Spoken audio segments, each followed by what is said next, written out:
Thank you so much for doing this. My friend Ian Schrager is here.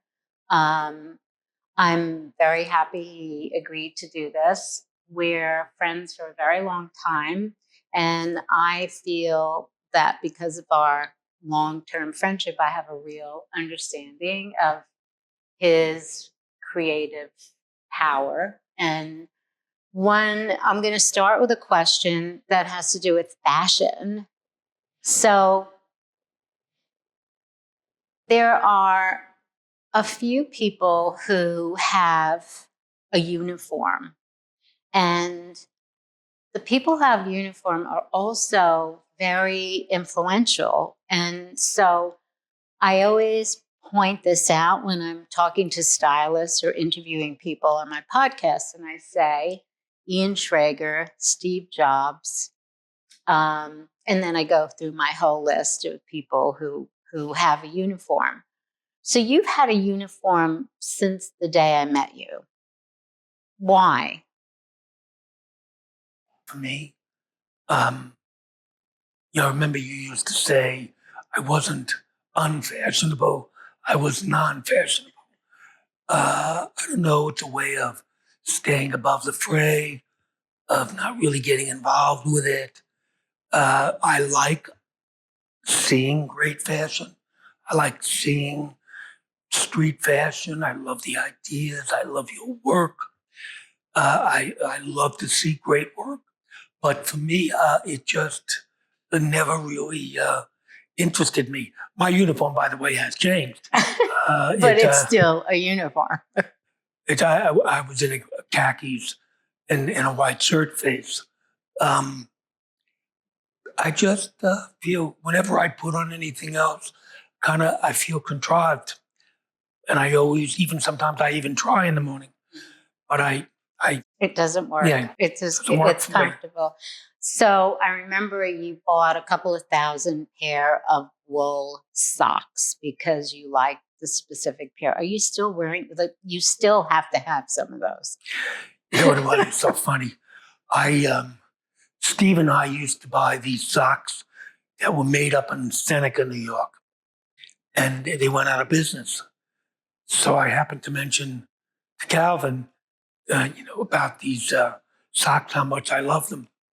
And he said, well, tell me what you want, and I'll have them done for you.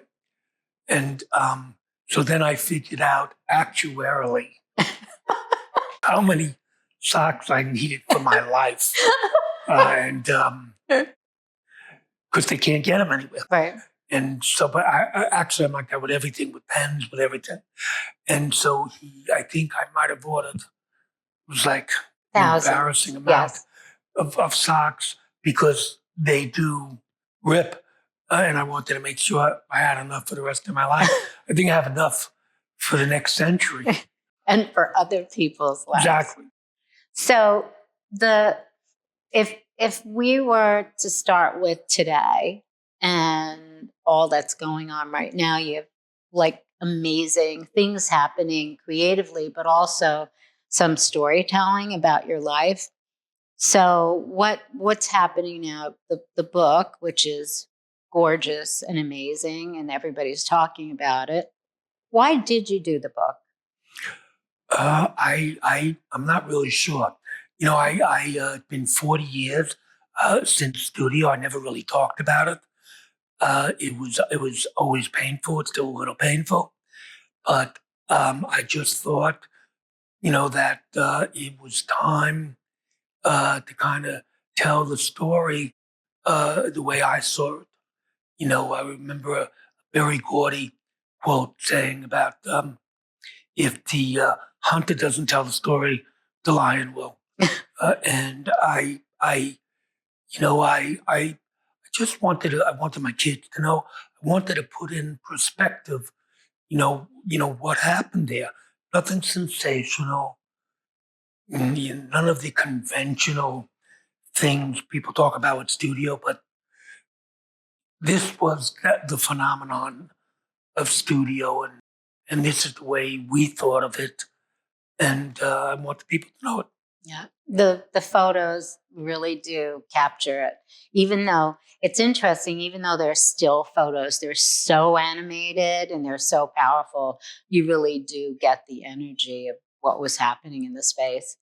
Um, and while we're on that topic, I remember the number of parties and the intensive detailed planning that you decided you were going to put into every event and every experience that people had when they came into the club.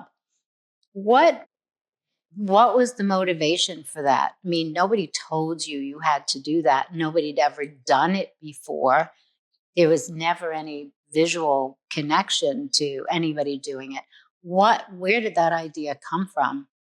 The idea of having a party, which was a way for us to promote the business. Getting people to talk about a nightclub is a lot more credible than talking about it yourself through advertising. So these parties, were a way of connecting with everyone and showing, the magic that we were trying to create. And it was just kind of fun thing because it went across all disciplines, music, theater, film, dance, fashion. And so it was just an unbelievable opportunity for us. But um, the level of detail is because there's no half measure. It's all the way or nothing. And you never know what is going to make something special. So therefore, every single detail becomes a matter of life and death. It's so funny. We just did a Halloween party at the hotel, and it was very successful, and people were blown away by it. And I worked with some of the people that I worked with at the studio, but I wasn't able to put the same amount of energy into it because I have other Other responsibilities, and it people were blown away by it, but I knew it wasn't the same level. Mm. And Michael also knew because he couldn't work on it either. Mhm. It's just massing the details, having them all come together. A certain alchemy happens. It's not anticipated. It's not a formula. It just happens, and that's the only way I know how to do it. Well, it was also an incredible sense of who you wanted to collaborate. And you really discovered people. I mean, so many of these people were just hidden gems, and you were able to sort of know that the vision you had could be realized with these people, which I found incredible. So, what's the intuitive sense you have that these people are going to come deliver? I mean, It is just intuitive. It's not intellectual. I'm sure you experienced the same thing. Um, it's just something intuitive. It's just something that speaks to me. Whether it's looking at a visual or whether it's talking to a person, that there's some spark there, there's something special. And if you choose the right person, they also do their best work because they know they're being involved in something special. mm, And it it I always had a knack, with that. It's funny. I don't have that knack in everything, but I do have it in this kind of visual experiencing, creating. mhm. Uh, in that language, I can just sense, and I've been very lucky about it, and it's been very expansive for me. I remember when I first got started at the studio working with Paul Morantz, um, a architectural award-winning and Tony award-winning lighting designer with Jules Fisher. It was a very expansive thing for me. It made me grow. I was learning on the job, Mm. as I'm sure you know, and just keep growing and growing. and passing people by the way, Mm, that perhaps don't keep growing. mm. And I enjoy that. I mean, it's Yeah, it was evident too. But everything was original. It was really, even though the amount of tear sheets you have torn in your life are like massive, but the outcome of how you digest all of that and then bring it out is really always original, and taking chances. But I think that what you said before was life or death. I see it that way too. everybody It's like calls us. it's either that, but life or death in a situation like this is almost unheard of now. To be able to be that concerned is really unique, and not, it never was the norm, but it is less, there's less of it now. And to sustain that and to have people believe in that means you have to be a force that inspires people. So you're telling a story of what you want to do is very inspiring. I've seen it, I've heard it, and it still exists. So for what you're doing today, what are you working on now that is sort of the fire that has you saying, this is life or death. This is the inspiration, the detail is critical.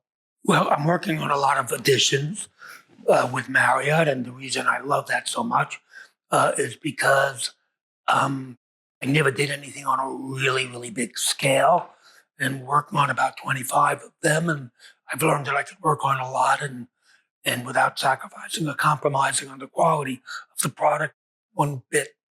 And the scale of it is a new mountain I've never done before, and I'm enjoying that. And I'm working on Public, the hotel, which is probably I think the most important idea that I've ever been involved with, because it's making um, great style and sophisticated visuals, and available to everybody and anybody that wants it. And not only for rich people. And there's a kind of really modern idea about that. It what Andy Wall did with the art. It's what you've done with your sportswear and sweatshirts and over again. Terrence Conran did with furniture. I mean, it's like it's assuming that everybody, no matter where they come from, how much money they have, can appreciate something that's well done, irregardless of the money or the wealth or the education level. In the same way people respond to someone of the opposite sex, responds to good music, responds to a good meal, and they also respond to other things. And sensibility is the common denominator, not the wealth. So this country was kind of built on that notion of the Mm, wealth, and I it's just something really cool to me about making something so sophisticated that somebody older and very, very wealthy likes, and somebody younger that doesn't have anything mhm, also likes, uh, which was studio mhm. too, by the way. Yeah. So So, one of the things I talk about in the podcast is we're all looking for an experiential event now because we're so tied to this, and typical retail doesn't exist in the same way. Most things don't exist. And when I think about the most successful experiential event, to me, it was studio as your first step towards this, and that you really are a master. That's what you do. That has always been what you do, is create an experience that's never going to be the same no matter how many times you go. You're not going to say, I did that, I'm bored. So studio is one party that blew everybody's mind, followed by another one that topped that one, to another one that topped that one, and you kept scaling up. And so people were obsessed with having another experience in your space. So then you did the same thing with the hotel. That became your new place. So when it's thinking about the experience, so you said you want young and you want old. The change to me is an important part of it. Like, how are you have an environment, and then what is it that you think about to keep people coming back for another kind of jolt of excitement in a hotel? Like, how do you think that through? Yeah, by the way, it's not that I get bored. It's just that I am seeking that thrill you get when you do something that people respond to. Hmm. It's kind of very simple, and it's I do things like the way you and every other creative person does that you yourself like. That's my one person focus group, and you have confidence to do it. Like this may seem trite, but we did a Halloween party the other day, and I wanted to have a zombie crawling out of the dirt or Hmm. coming out of moving a sewer thing and crawling out of it because I loved it when I saw Hmm. Michael Jackson's video. Hmm. And I wanted to have, originally the idea was to do re, do some kind of thing that would scramble the brain, something like that. And I wanted to turn it into a sex addiction rehab uh, with a big fat guy in a bathrobe with a Harvey Weinstein mask on because it was kind of funny and in the know um, and irreverent and the perfect thing for a nightclub, Hmm. to be doing. And sure enough, those were the two things that were the most successful thing. Not intellectual, just instinctive, just feeling about it. And I'm hopelessly curious about everything. They give me an impulse for an idea, and I guess my wife says she's got two little boys. She lives with Louis and me, and so you know I still love to do it Hmm. like the way you do. Yep. Yep. And so the the creative spirit still goes on. What do you think is the biggest change for you since this? Like, how has this changed the way you work or the way you do things? So how it's impacted everybody's life. It's disrupted everybody's life, and sometimes I think in a great way. What do you think the big change is? In a very simple kind of way. The you were all walking around in a room full of Andy Warhols taking pictures, and that does have a bit of a stifling effect on the freedom that one was able to achieve at studio. Everybody has an iPhone or whatever phone they have, and they can take pictures. And so, to that extent, on the surface, things are different. Hmm. We can't have that kind of unabashed freedom Hmm. to do everything and anything, which was so wonderful about the studio.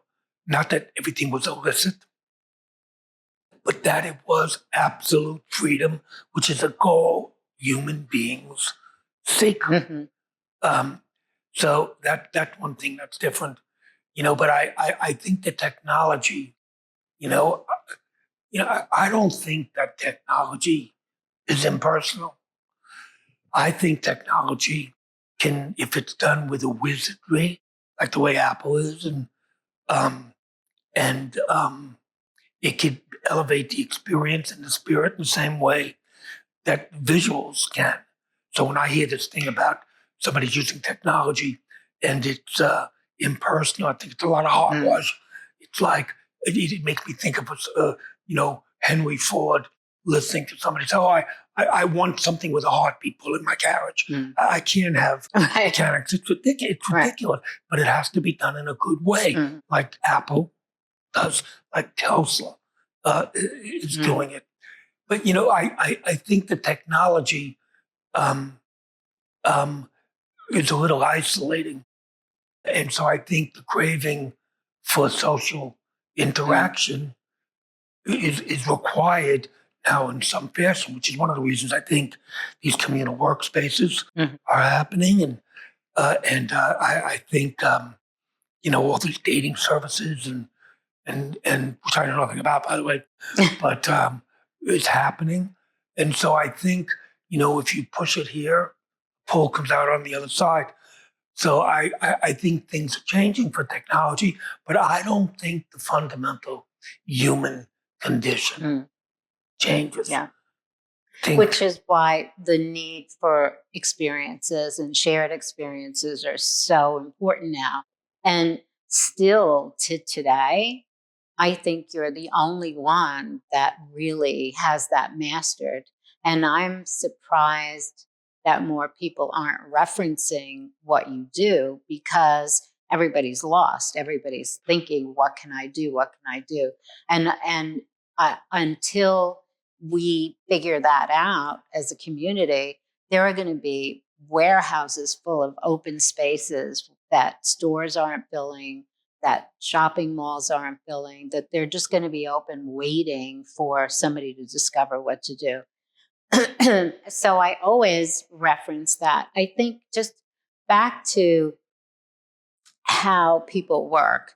So when you started with Steve, there was a partnership, and there's something. I when I interview people who have partnerships, I'm always jealous, like, oh my God, wouldn't it be great to have somebody who worried about that, and then it could, and I think I really missed that. I wonder if I missed something. And then other times I think, well, maybe I'm okay with this. So in your relationship with Steve, how did you discover who was going to do what, and how that was it ever a conversation, or did it just sort of happen? First of all, when you do have a partner, like when you have a good marriage, that you get, that works. It's great. You find that, you cease to be yourself alone. That person ceases to be a separate entity as well, and so you both form a new third entity. And it's great. It's great to share the success, with someone. It makes it more enjoyable. Steve and I never had a conversation about who did what. We both gravitated towards what each of us liked. So we opened up the first nightclub and in Queens.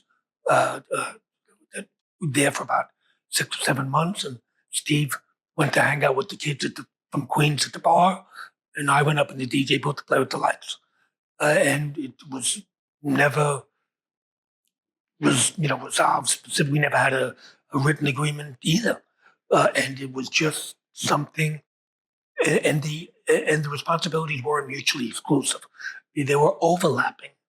You know, um, responsibilities. So I might be involved in some of the things Steve was involved with, and he might be involved in some of the things I would be involved with. And each one of our opinions was, important to the next person. It's great to, have a partner, but it's not easy to always find, and probably most of the time you don't. Yeah. Because I remember, I saw a real respect that you had for each other. And I also saw that he was in awe of your talent, and that he would just brag about everything you were doing and how creative you were. And every time you came up with something, you just gave him a stage to act on. He was just waiting. It was his Broadway show. Basically, you created the stage, you created the environment, and then he had to make sure that the right people filled the stage and that the play for that evening would be whatever it was going to be. And it was magic. And I don't ever remember you having a conversation about what he should do or what you should do. It was a conversation about, the things that were happening to the two of you or that you were creating together and the reaction to that, which was phenomenal. So out of Queens, you come to Manhattan, you think about the theater as an actual theater as a place for a club. I don't know if people actually know that. I think they just think Studio 54 and they're not aware of the fact that it was a theater. So how did that come together? I remember looking at it at the end of a January in 1977. It was when the son of Sam was prowling around in Queens, killing everybody. And, we knew that, first of all, we never really wanted to be in Queens anyways. That was like our Broadway show. Out of town. Right. Out of town. So once we learned the business a little bit and we felt comfortable and we like jumping in the water without even seeing how deep it was, we saw this, it was a television studio. It was an opera house before that. It was located on the west side, which was like, a terrible area, a neglected area. It seemed like the rest of the city had turned its back on the west side. And it was a theater. I remember it was the rent was $16,000 a month, which was no, you're kidding. very, oh my God, very high. And we both liked it right away. We went up and signed a lease right away for it, and did the whole thing in 6 weeks. You're kidding. It was the most spontaneous explosion. It was just, even now I think about it and I smile because it was just so unlikely. We didn't know anything. I went about trying to create the ultimate club, and Steve, went about trying to conquer Manhattan. And the combination was really incredible. So when did you know? I just remember like every week was more explosive and bigger than the week before. And it just was overwhelming. New York, everybody would get dressed, even though they knew they couldn't get into studio, they would get dressed to stand outside with the hope that maybe they would, but it almost didn't matter if they didn't. They went out and they got dressed up. So then they finally get in and all of this stuff happens and they're part of this group. And then it became worldwide. So at what point, from start to end, what was the actual life of studio? It opened up April 26th of 77. And we stopped running it in 80, February of 1980, 3 years. It's crazy. And people think it's like it was around forever and that how could anything with that big a reputation not have been around? And everybody has a story. And we know that half of those stories are fairy tale stories. And everybody was there. Everybody was and there. And everybody was it was Stephen and my partner. And everybody saw me there. Visionist. Yeah. I used to see you there every night. Oh, yeah. By the way, I wasn't there every night. So it was great because these stories are going to go on forever and they're going to be history. So Studio is a big hit. It was in the newspapers every day. Page 6 became Page 6 because how did that happen? It started around now. Well, it was because of Studio. I'm positive that. Again, we tried the way you promoted. There's like a lineage so funny. Everything is connecting the dots. Looking back now, I remember that uh, J. Edgar Hoover. Mm-hmm. I mean, J. Edgar Hoover used to talk to Walter Winchell and give him tips, Right. and which was a very, very powerful way. And J. Edgar Hoover had figured out, how to deal with the public like that. Very public savvy, and then the movie stars and the Broadway shows, were relying on the newspapers. But we thought we wanted that was a great way of getting people to talk about us. And that was just when Rupert Murdoch had brought the New York Mm-hmm. Post, and he brought in an Australian to write page 6. Mm-hmm. That was also just when People magazine came Right. out. And, I'd lived through the rich people, where everyone was interested in what the rich people were doing. And then it became the movie stars. And then it became, the athletes. And then it became the rock stars. And then it became Fashion. what? Fashion. Absolutely. Yeah. Fashion And build. then, Yeah. yes. And then came the media stars. And then, unfortunately, which I think has now led to a world of Kardashian. Mm-hmm. I think Richard Johnson, when he was writing Page 6, started really talking a lot about Paris Hilton and the supermodels. And I think, for me, Mm-hmm. that led Yeah. to where we are today, uh, with celebrities becoming celebrities before they do anything. Mm-hmm. And then they have to try and figure out, well, cash in Mm-hmm. on the celebrity, that was created, which to me is a parody. Mm-hmm. It's not in, I'm not enjoying that aspect of it, although my kids do. I don't know how you feel about it, but, I feel out of touch with that. Well, but I really see the connection between, first of all, the celebrity culture did not exist before Studio 54 in that way, where people became celebrities because of what they were doing that was not work, that had nothing to do with what they did.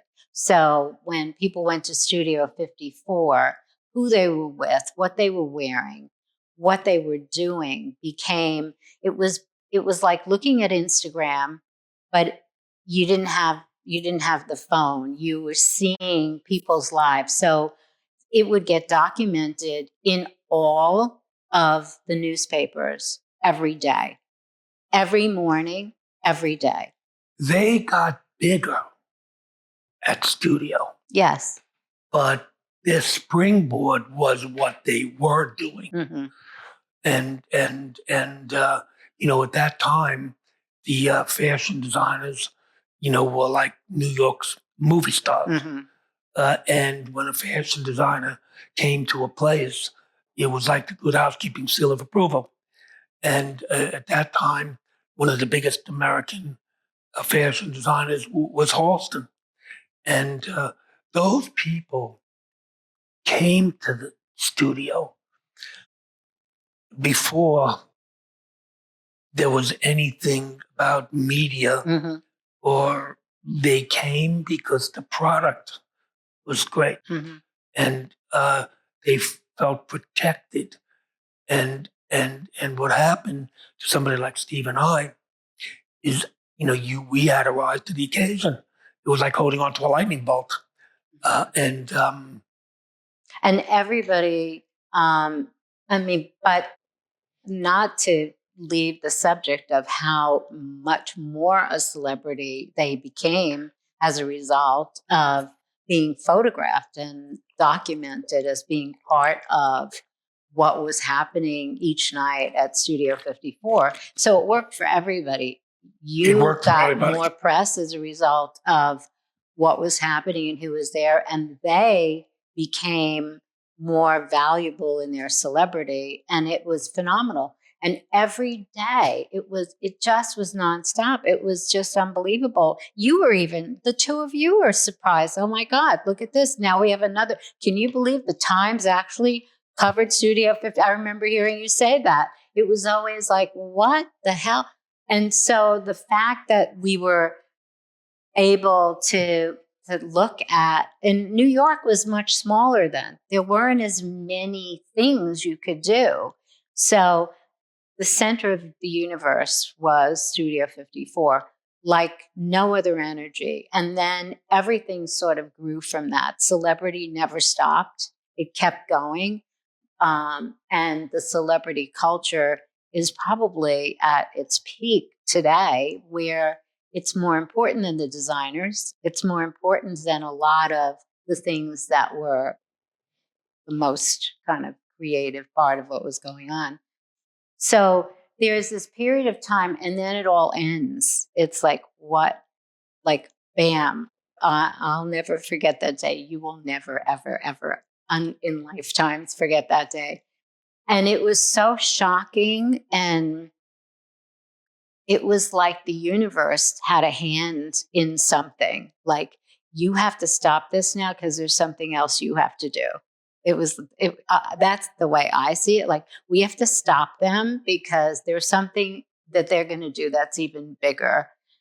What happened in your head at that time? Like, what were you thinking? Were you just fighting, or were you thinking? Well, I must have not been thinking. I mean, I asked myself today, what was I thinking when I look back now and at some of the things that both Steve and I did? It was like very hard to kind of put any kind of rational explanation for what was going on. My thoughts about it today, about what happened then. I kind of think that we upset the status quo. All we were trying to do is to have a successful business, and we wanted to have exercise in the public domain what people exercise in the private domain. We wanted to invite the people in the place that we thought would make for a good party, that there would be an energy to it, that women would be able to go in there and not be bothered, that people from all different walks of life, a guy with no shirt on and jeans dancing with a woman in a ball gown and a tiara, no problem. And so I think because the normal indicia of status, namely wealth and financial accomplishment, meant nothing, so we got a lot of people pissed off. And I kind of think that resentment found an institutional outlet. Mm-hmm. That people were really aggravated at us. That two upstarts from the boroughs had come to New York and were having really such great success. The way people were being dealt with at the door was aggravating. Right. It was an innocence to it, but nevertheless, it was aggravating. And I think, you know, it's dangerous when people start to root for your downfall. And I think that's what happened. And Envy and jealousy is very, very, very difficult. So there are so many, when I speak to millennials and we're having a conversation, the question is always about failure. Like, how do you get through it? How do you get through failure? And I talk about you again, and I say, what can be harder than all of a sudden you're on the top of the world? Everything you're like, you're magic. Anything you do is magic. This happens, it's all gone, and you're in the darkest. You couldn't have been in a darker place, darkest place. In fact, I heard somebody on the news say that this guy that just knocked down all these people, that if he's in the MCC, it's worse than if he goes to Guantanamo Bay because it's tougher there. So you were there, right? It's tough. And you came out of that like you rose up out of it, out of the ashes in the most stellar way. That if that isn't an example, that if you have it and you have the passion and you have a vision for yourself and you believe in yourself, even when you don't think you can believe in anything, that you can even do more than your dreams can imagine. And so I know what that was like. I have a sense, a tiny sense of it, but you did really rise out of that better and stronger and in a more phenomenal way, and basically on your own to do this. What happened in that transition? Because that's what people really want to know. Like, how do you do that? What are you calling on to get you to come up out of that? Well, the one thing that we didn't lose was our enthusiasm for life. If we would have lost that, we would have lost everything. And we were just as hungry and ambitious, and wanted to prove that what we did wasn't a fluke. And we were just driven. And I had read um, a book by David Halberstam. It's called "The Best and the Brightest," and it was about a lot of the media empires that had grown during the early part of the 20th century. The Times, CBS, the Washington Post, the LA Times, RCA, and every one of those guys had interludes in their life where they kind of consolidated and decided they wanted to take their life in a new direction. Bill Paley, was in the war. He wasn't involved with Edward R. Murrow, and he decided after the war he wanted to do CBS. And every one of those media empires went through something like that, and so my interlude was forced. It wasn't something a natural occurrence, and that's when I decided I wanted to go into the hotel business. Why? Like, why? Why the hotel business? Well, first of all, because I got drawn into the controversy that was going on at the time. Donald Trump was doing his first hotel, and Harry Helmsley, the old stalwart of the real estate world, was also doing a hotel. The media empire was playing up that competition. That drew me right in there like a moth to a flame. So I wanted to go do a hotel. And even though a nightclub doesn't look like a hotel, in reality, it has the same goal: looking after your customer, making sure they have a good time. Um, and it's a little bit more civilized business than the nightclub business, where you have no discernible product. Hotel has a bed.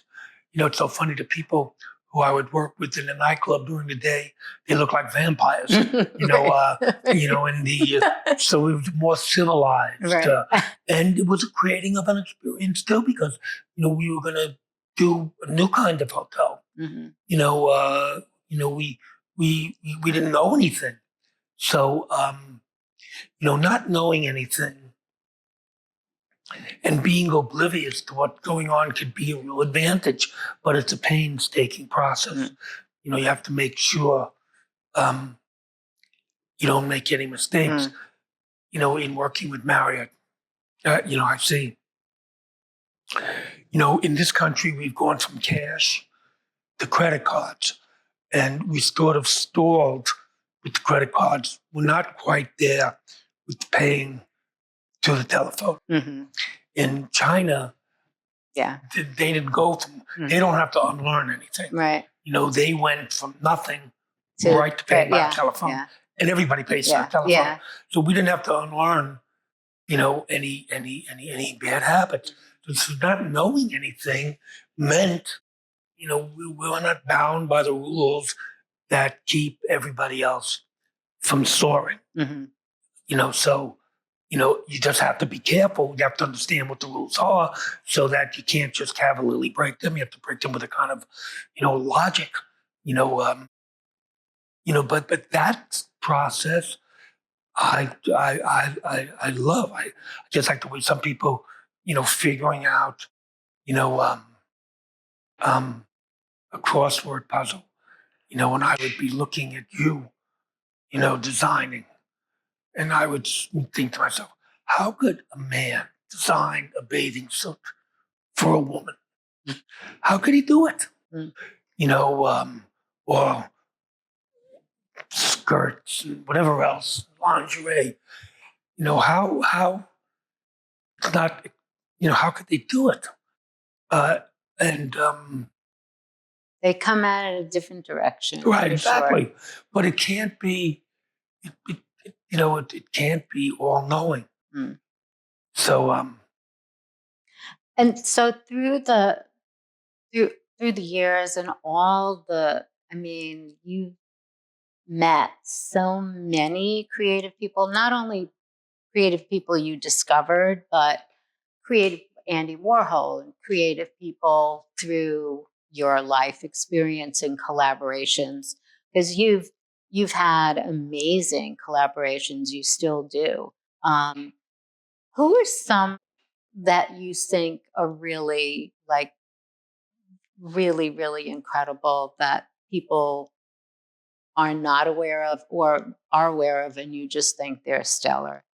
well, you're one. Oh, I but no, think you're one of the most, if not the most, creative person I know.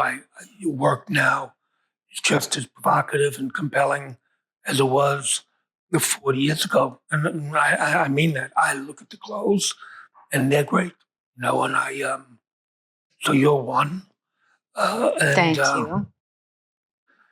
and I working with Herzog and Demeron.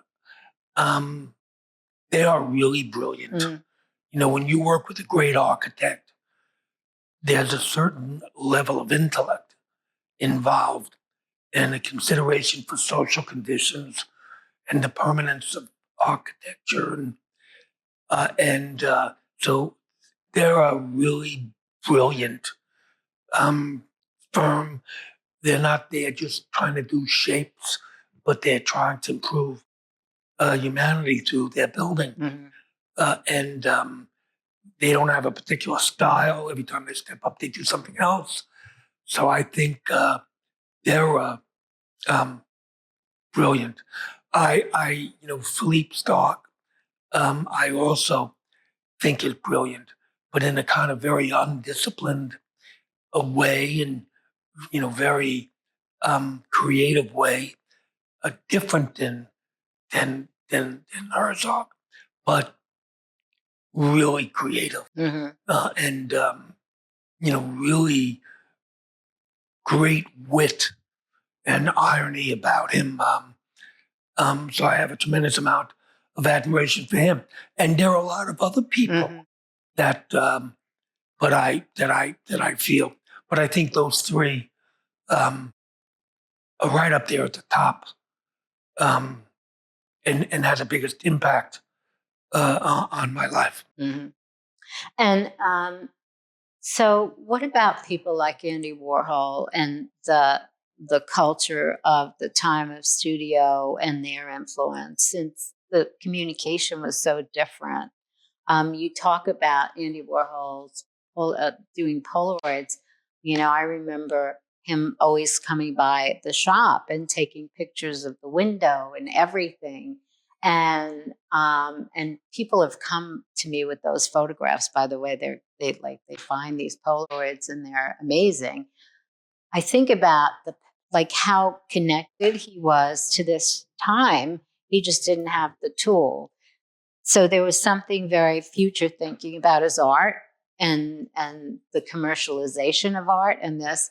Who else do you think about from that time that sort of had a vision that was a little Well,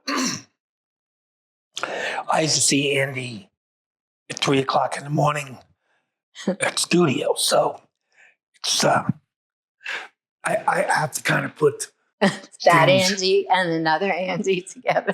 in. in context, for what Andy has, become in the art world. Um, and Jean-Michel Basquiat Mhm.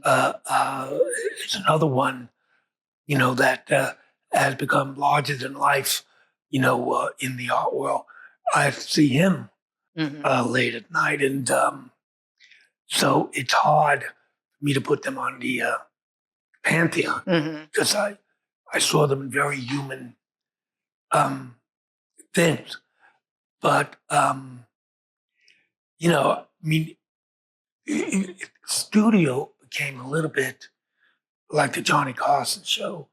If you came to New York and you had something you wanted to promote, you went on the Johnny Carson show. Mhm. If you came to New York and you wanted to get your picture taken, you came to studio. Right.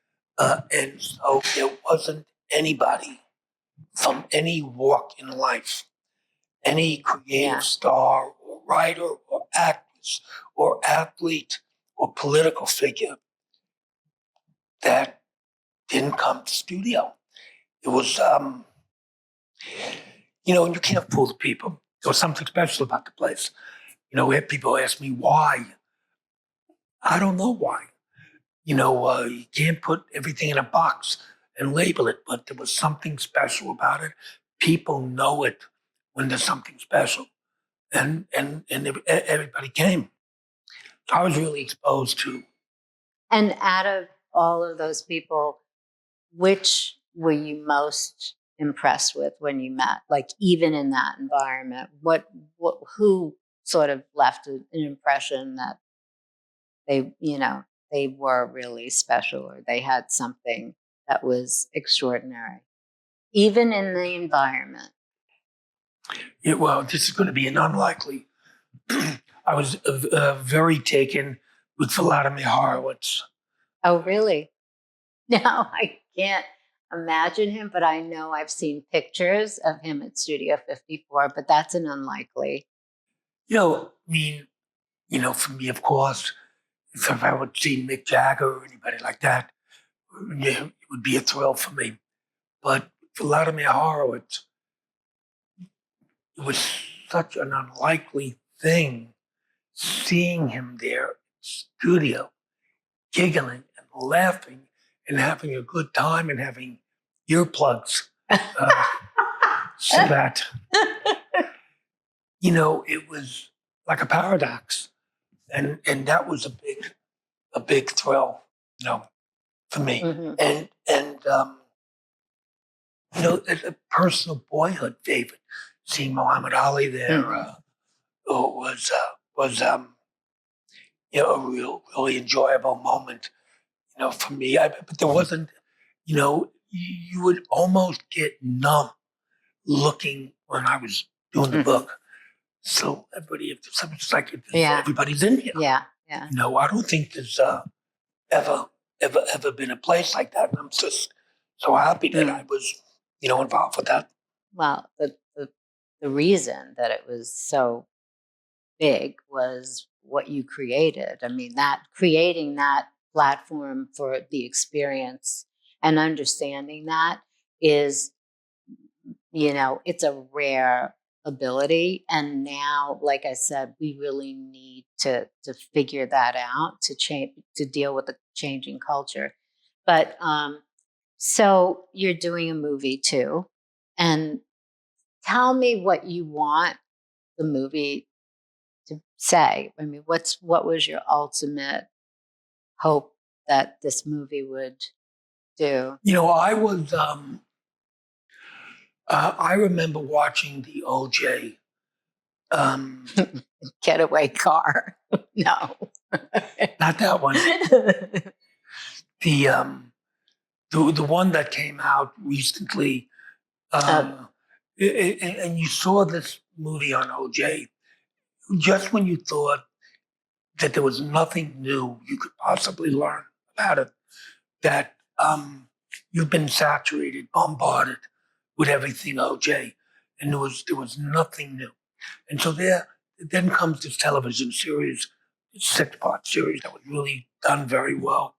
And it kind of looked back and tried to put the whole thing in perspective, tried to make you understand what happened, what had happened in LA with Rodney King and Gates, the police person, and tried to make you understand what happened with OJ fit into a much larger, much more important context.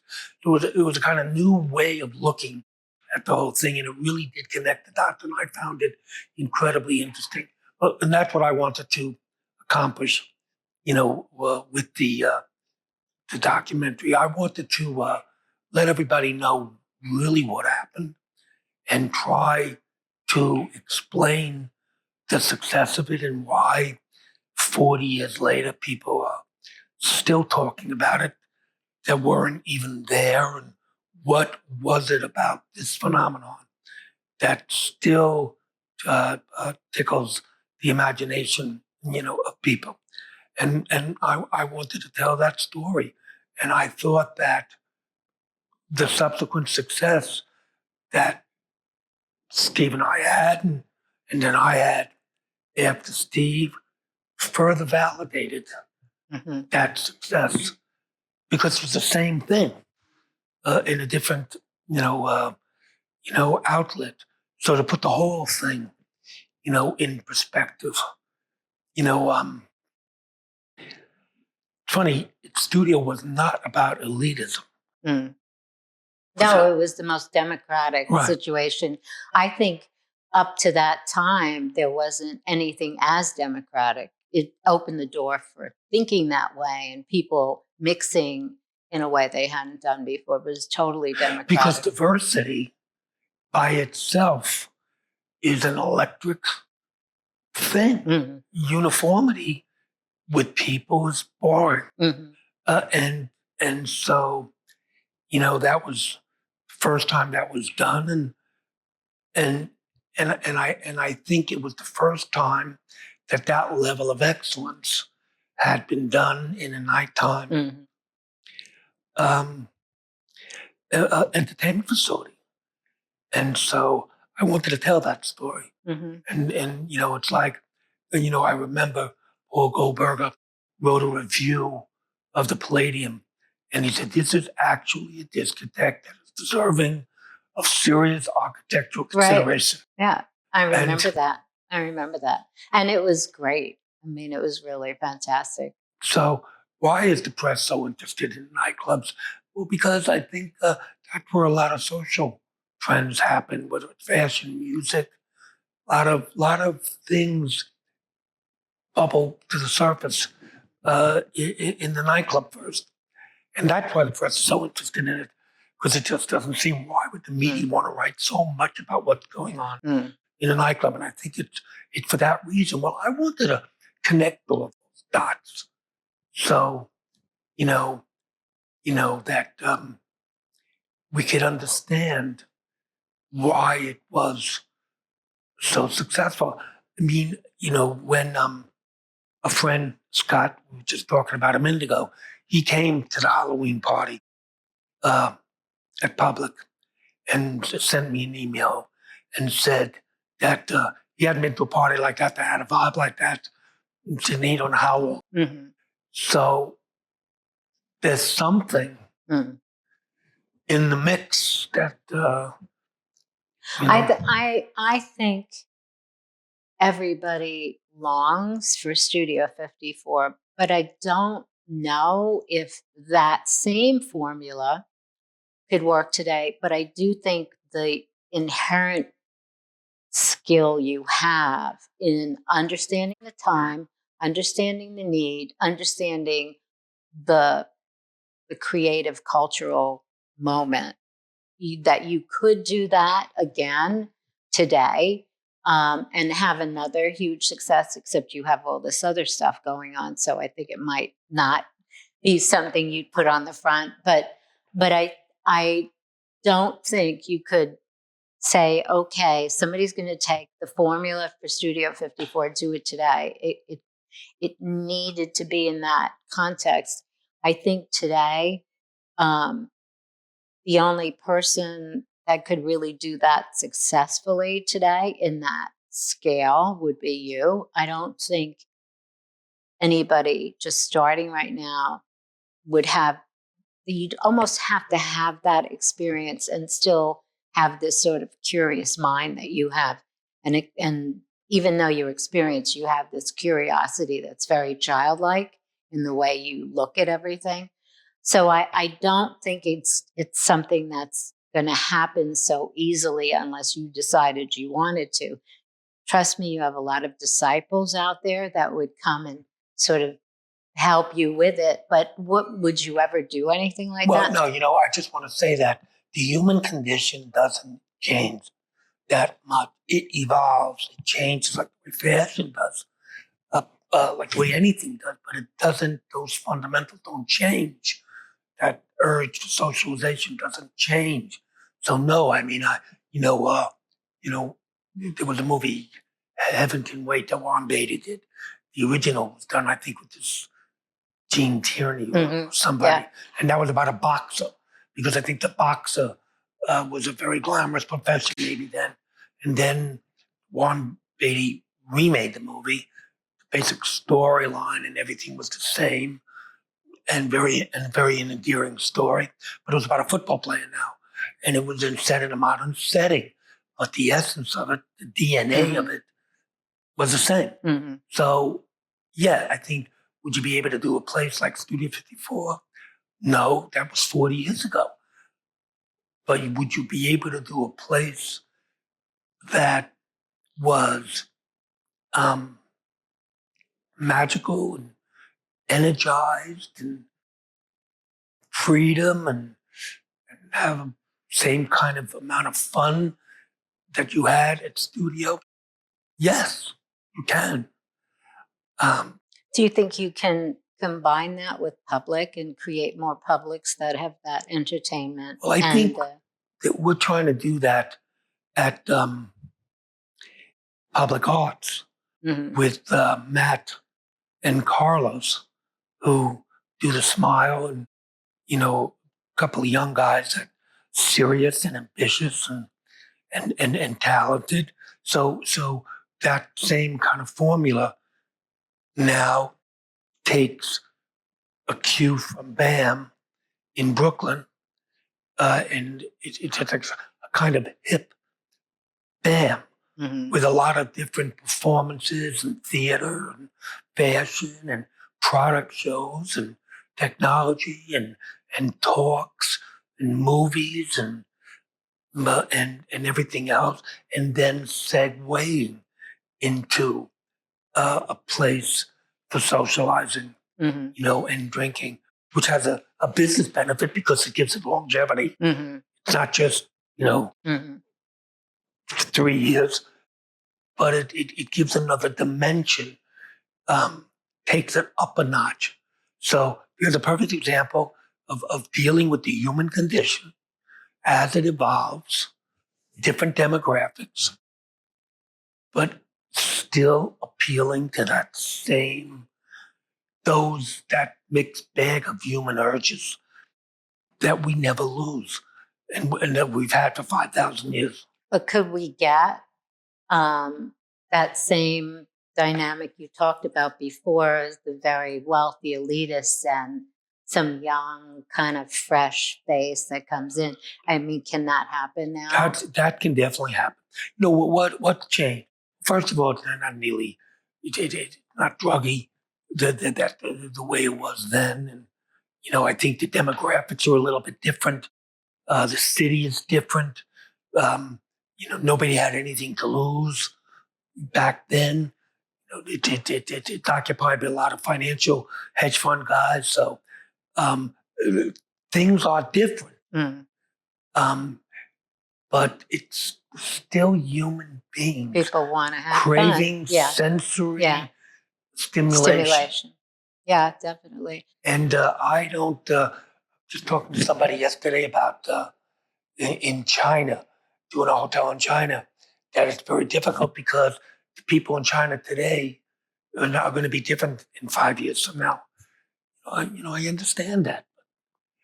They're still people. Mm-hmm. So like the Chinese people in China, they don't like to sit in the sun in a resort. No. Their big meal White is breakfast. squish, yeah. Yeah. There are differences, Yeah. but you have to be true to yourself, and it's not rocket science. Mm-hmm. Not to me, anyway. So if Louis came to you and said, "Dad, I want to open a nightclub," what would you say? I have one requirement for my kid. I want them to be happy. It's a business with a lot of tempting vices. I did well by it. I want my kid to be happy. I might try and talk him out of it, but if he wanted to do it, I try and support him in whatever way I can. I'm not wanting the doctor or the lawyer, but I'm not wanting the nightclub guy either. So, but I have to hear what his idea was and how he was going to excel in it. What kind of contribution? What was he going to do to it? To make it special. So this is a question that has, it's sort of a social issue. So a big campaign for me for a couple of years has been Stop Objectification. And so you brought up Harvey Weinstein before, and he's been a catalyst for women finally saying, I can't take it anymore. I have to say something. And then men getting shamed now for whatever's happened. And my belief actually is that if you're over 25, whether you know it or not, and you're a guy, you've somehow objectified a woman. You either whistled at her, you did some level. It's just because it wasn't ever a bad thing before. People accepted it. Women accepted it. It was just, there wasn't ever a conversation, you're really going to hurt that girl's feelings if you do that. So I know if your daughters, all four of them, came to you and told you their stories of how they were objectified, because I will tell you, all four of them, plus Tanya, plus me and every woman you know, has had many experiences of objectification of all levels. You would be painfully affected by their stories. Now, you have a son, and he's going to look to you for whatever his behavior is. Now that we're really realizing how painful this is for women, and how if we start shaming, it's going to be every guy on the planet that's over a certain age. So what will you do, or how will you communicate to Louis about the sensitivity of how women feel in certain situations? What's the word? Because you maybe in your youth were a little crazy, but that was more like crazy. But yeah, I know you pretty well. And I think you have tremendous respect for women, and you're you're very old fashioned in your gentlemanly way. What will you tell Louis? How will you sort of prepare him for how to behave with women? Well, he's 7. So now I'm at the level of saying to him, don't say that poem that boys go to college to get more knowledge, girls go to Jupiter to get more stupider. Don't say that. Oh my God. Ever again, or you will be hurt. This girl will beat you up if you say that. So I absolutely feel, Louis would say to Tanya, that I'm smarter than mommy. We deal with that. I mean, can say something like that. But I don't know. This is of course, what Harvey Weinstein did, and he had a reputation for it, and what Kevin Spacey did, those things, are absolutely terrible.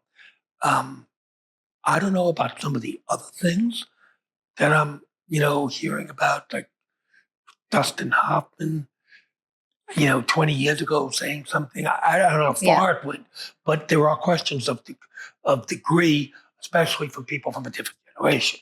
It's different now. Mm-hmm. Standards have been changed. It's just education and talking about it that makes it so different, which is what my campaign is about. If we talk about it and I convince all these young girls to tell their fathers in detail of how they were objectified and how humiliating and embarrassing it was for them, you would be an advocate just like every other father, and you would make sure that no boy ever behaved that not way. only my daughters, my wife. Yeah. Well, of course, yeah. My friend. It's not only my daughters. But it's communicating this, men communicating. It's really the men that are going to change everything. The men that aren't told they have to or aren't doing it because they got shamed. It's more because they have such a deep feeling for the pain that the women in their lives have suffered as a result of being objectified, that they communicate. So I think I want to interview more men, more fathers of daughters who can help tell the story and change this so that it isn't an issue, and that you continue to tell Louis no on the poems, and because he's going to meet a girl someday who's like being so revved up now. No, it's changing. Mm-hmm. It's changing. Yeah. It's a generational thing. I suppose it'll take some time. I think, what happened with Trump and Weinstein and those, unfortunate for them. Unfortunate, for Harvey Weinstein. I never want anybody to be hurt or to have all the good work not thought of. But those kind of things are good for your movement. They it just get people to talk. Yeah. I just hope that it doesn't go too far. Yeah, in the other direction. That's why I'm saying now, guess what? You can shame a lot of people, but it's everybody that's over 25. Any man over 25 will not have believed that he would ever offend a woman because it wasn't an intention in most cases, but because it's just the way guys did things that was accepted by everybody. Yeah. And now we're saying it's not, you know what, that hurts. It's not so good. The standards have changed. Yeah. And it's more women finally saying, you know what, that really was so painful. I'm thinking about stories of things that have happened to me, and I was just so humiliated and embarrassed, and I would cry privately, but never tell the secret of what happened because of the humiliation. And so you have layers and layers and layers of that as a woman that takes your self-esteem, it wears away, you feel bad about it. That's why so many women feel bad about themselves, about the way they look. Guys all think they look like Brad Pitt. They do. I mean, their mirrors are different than our mirrors. We look and there's everything wrong. And a lot of it has to do with this wearing away at our self-esteem.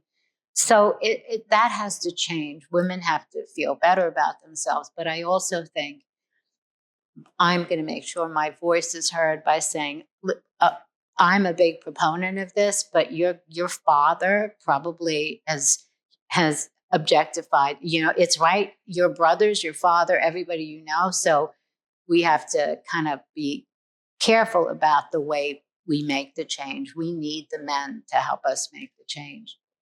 So that's something that will evolve, I think. Oh, I hope so. So again, on the subject of women, because a lot of my audience is women, you've worked with so many creative women. I mean, you've really built a lot of careers for creative women. what's your advice for them? Like, women are wanting so much to do well. I mean, they're craving the tools to just really make it work for themselves, and talent has everything to do with it. But they're always sort of a little insecure about their place or and it has been that way, that it's so much harder to get the same respect in many ways unless you work your ass off beyond the call of duty. Now, that's still important. What advice would you give women who are really seeking to be you, or seeking to break through some of the barriers that there's still barriers for women. There's still stuff that women don't have in their favor in a conversation with men, or in reaching that. What advice do you say? I would give the same advice to a woman as I would to a man. And I don't understand gender distinction when working with somebody, and it never was an issue for me. Um, I think if I would have a son, or I would to tell a man, I would say the same thing. Woman, don't be afraid of failure. Be relentless in pursuing your dream, and just go for it. And don't be afraid of failure. When you're afraid of failure, um, then you don't do anything. Paralysis sets in. Mm. That has nothing with a woman or a man. It's the same for me. Mm-hmm. It's funny, not in there's the objectification for me comes in a kind of romantic situation, but in terms of um, the marketplace, no, Mm-hmm. there's no place for it. Mm-hmm. Talent is talent, and I've never even considered. Mm. Uh, Yeah, I think men that work with women and do it successfully are really great examples of men that are not objectifiers, that aren't true to the bone objectifiers. And it's commendable, because I know of women that you just put right up there, and have inspired them to be even more than they thought they could be, which is so great. And so, in the plan of the future, this is the last question. In the plan, I could no. In the plan of the future, if you were to reimagine New York City, and you had day one to plan it, how do you see New York City as a vibrant city of the future? What would you do? well, first of all, I wouldn't make it only accessible to wealthy people. I think it's important, that all the young people, don't leave New York because they can't afford it. Um, and I'm not talking about social programs. I'm just talking that a city is supposed to be a um, combination of a lot of different people, a lot of different ages, a lot of different walks of life, a lot of different cultures, and that's what makes a great city great. And if you don't have that, if it becomes uniform or only one kind of person here, then we lose what's magical about a city, and you lose the underbelly of the city and the creative spirit of the city. So, I think it's that the politicians will never figure this out.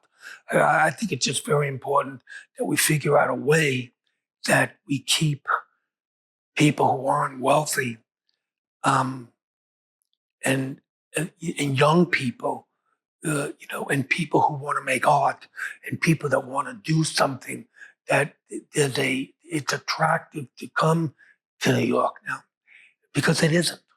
It used to be. It isn't now.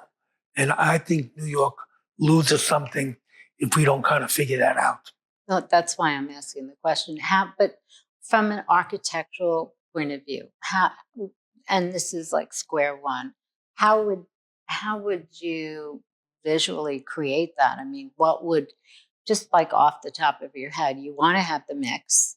The city's talked about having real big real estate guys do their buildings, have space for low income. I mean, I don't see that working. And so That's it? not going to do anything. In the same way, all the programs of the '60s didn't do Yeah, anything. yeah. There were beautiful buildings built up in Harlem, and some people were very lucky to get to live in them. It didn't change anything. Mm. I mean, those things dreamt up by politicians don't work. Just like politicians couldn't um, fix 42nd Street. Mm. It was when private industry went in there Mm-hmm. and it changed. I think there's a law that says you can't build a certain size apartment in New York, which is What is that law? What is that? there's a law that says you can't build a small unit in New York. Well, one of the ways of attracting people Mm. is to build these small Right, units. right. Um, and so it takes, they're not politicians, Mm. they're not going to do it. And Mm-mm. it's not, when you say low income, It's a politician's concept. you Yeah. need to do something that allows a diversity of people, to live together in a city, because that's what a city is. Mm. And that's where the energy of the street life comes from. And if you don't just have a bunch of rich people here, it's the way it is in Midtown. Yeah. The buildings I grew up in Manhattan were part of of an architect's competition, and they were beautiful. They were ceramic and beautiful buildings, but they were these tiny little rooms, and we were perfectly happy in them. And we were living in the city and grew up in the city. And I think that if there were more of those things, where there were creative competitions and having just all of your ideas with these small economic spaces, public, brilliant use of. But so, like, talk about that. Well, Mayor Bloomberg was trying to do that in micro apartments, and it was a good idea. And I think they're doing it in San Francisco, and I think it's a good idea. I think you know um, you know New York City's energy comes from its diversity, and the minute you don't have that diversity, it becomes suburban, Mm-hmm. and it stops being avant-garde. Mm-hmm. It stops being a place where other young people from around the country come to New York, 'cause that's where you make art. That's where you get an opportunity. That's where you make music. And then you lose that, and And then you don't you have a city with a lot of people. Yeah, which is why the 70s were so creative, because the city was falling apart and it was cheap. It was dangerous, but it was cheap. And so people, and I think you'll testify to this, people who felt different or they didn't belong in their hometown came to New York and figured Right. they would rather survive here. And so what happened was there were a lot of adventurous spirit people and a lot of gay people who were not able to say that about themselves, but they came to New York, and all of these people who felt different were together in New York, and they actually were super creative types. And I can't remember per square foot having that many creative people in the city at one time in the 70s. It was really an extraordinary experience. And I miss, unfortunately. That was New York's time. Yeah, that was truly, truly. And then I remember with AIDS, you and I lost a lot of friends. I mean, I could start teary over Bob Curry right now. I mean, look, I can't even think about it. It disturbs me. And of course, Steve and people that we really care about just sort of disappeared, and it was just so devastating. Yeah, And that was a terrible yeah, time. I mean, what do you think? Like, do you think that never did we lose it then? Was that the end of all of that time where creative could come? It was the money. I, it's always the root of evil. It was in the '80s when it started with the Wall Street. It, you know, you know, this whole phenomenon in Brooklyn is because that happened 200 years ago. Mhm. It's too expensive, to live here. And even, the nightlife, in the '70s, there were lots of clubs to go out to, lots. Mhm. You could go out all night long. If anyone from California or Chicago or anywhere would think about doing a nightclub in New York, I would have laughed at them. You know, you don't have a thriving nightlife here, which is a cultivate, like that primordial mix, of ideas that come out of all those young people interacting with each other. When the city loses that, it loses everything. It might as well be in Long Island. Mhm. And I'm anxious for New York, and I've been saying this for a while. It's not a popular position, but I think that's the way out of it. Build homes, not low income 20% Mhm. homes in a way that makes you feel bad, Yeah, but yeah. build homes that people can afford. That are creative competitions. That's why I thought of the apartment I grew up in. It was so great.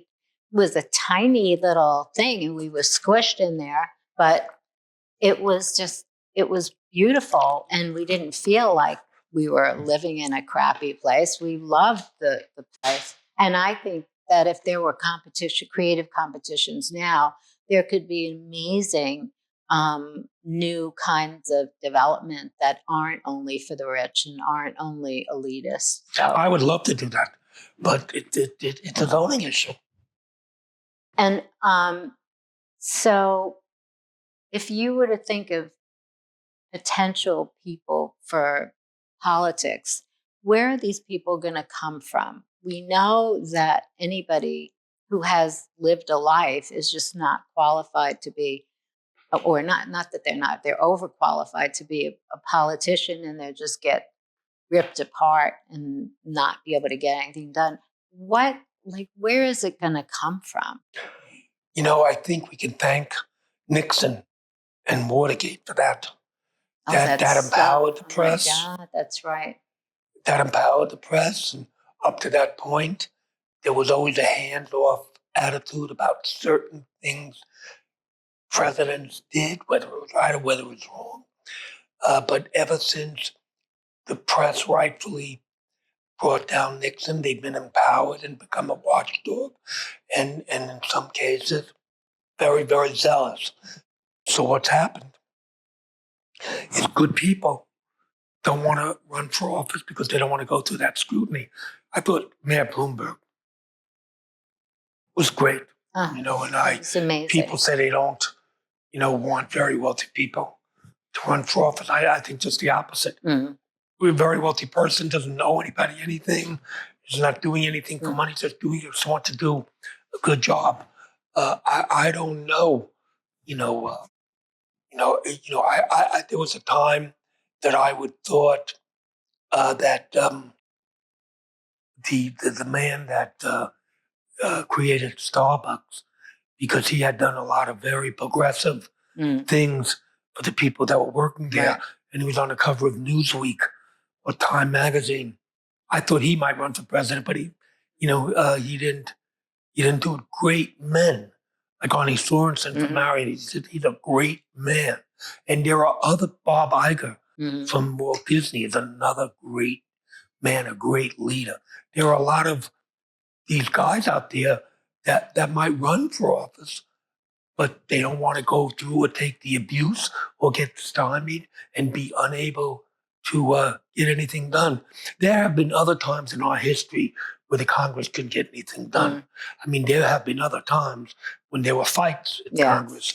I mean, for the third election, I mean, I think there were like 30 or 40 votes before they finally elected Jefferson.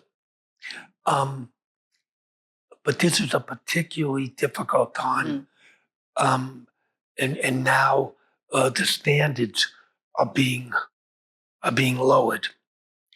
And I think it seems like if any time is going to be an opportunity for women, it might be now, because there's this energy. I think even since the election, women have become so empowered and so driven. I've never seen anything like it. You could have had a woman now if who knows what happened with that election. Right. But I think that there are opportunities, and maybe it is a woman that can take the chance and not have the same challenges a man might have right now. I think successful men almost are a bigger target. I think successful white men are a big target right now, because they're sort of the memory of Wall Street, the memory of wealth, and all of that. So anybody who's wealthy and successful might have a bigger challenge. So it might be women who might have the opportunity now. And I don't know who they are or where they are, but there's certainly room for something very different. That's for sure. I swear this is the last question. I swear. So, favorite movie? Recently? Yes. Revenant and Gravity. Really? Favorite restaurant? Public Kitchen. Oh, of course. Of course. What's wrong with me? It is great. Actually, it is great. Favorite getaway? I think, my beach house. It's one of the houses for sure. Favorite story that Louis likes to hear you tell? Well, I try to give my son a lesson. I don't think it was a very good one. When those teenage boys threw the rock from the bridge and hit a car and somebody died. I don't think Tanya thought that was the best The best bedtime story. learning. But I was trying to teach him, that you have to be responsible for the foreseeable consequences of your behavior, which was the first case I learned in law school. And good lesson, bad story. Then when I was in class with Tanya, and I was telling the teacher what I told him, and Tanya said, "He did it. He told him, not me." So then I realized, really? But you know what? Those are lasting memories, and I think, between you and Tanya, there's a perfect balance. That's for sure. And I'm so happy for you that you have Tanya. And I have to thank you for the 9 millionth time to once again to say that you introduced me. First of all, you've been my mentor. You've supported me. You helped me get my business going. You've done everything you could possibly do. Only because you were so talented. And then and I never thought you would pick a guy that would be perfect for me, but you actually picked the perfect guy for me. And it happened so fast. Didn't it? It happened so fast. It happened so fast with Tanya. I know. It's so weird. But I was 65 when you picked that person for me. So hey, better late than never. So I'm ever so grateful that you had the so intuition. Happy for you and happy for him. Yeah, so we're both very lucky. Genuinely. Yeah. Thank you so much. Hey, press follow and leave a comment after you listen to the podcast. Thanks.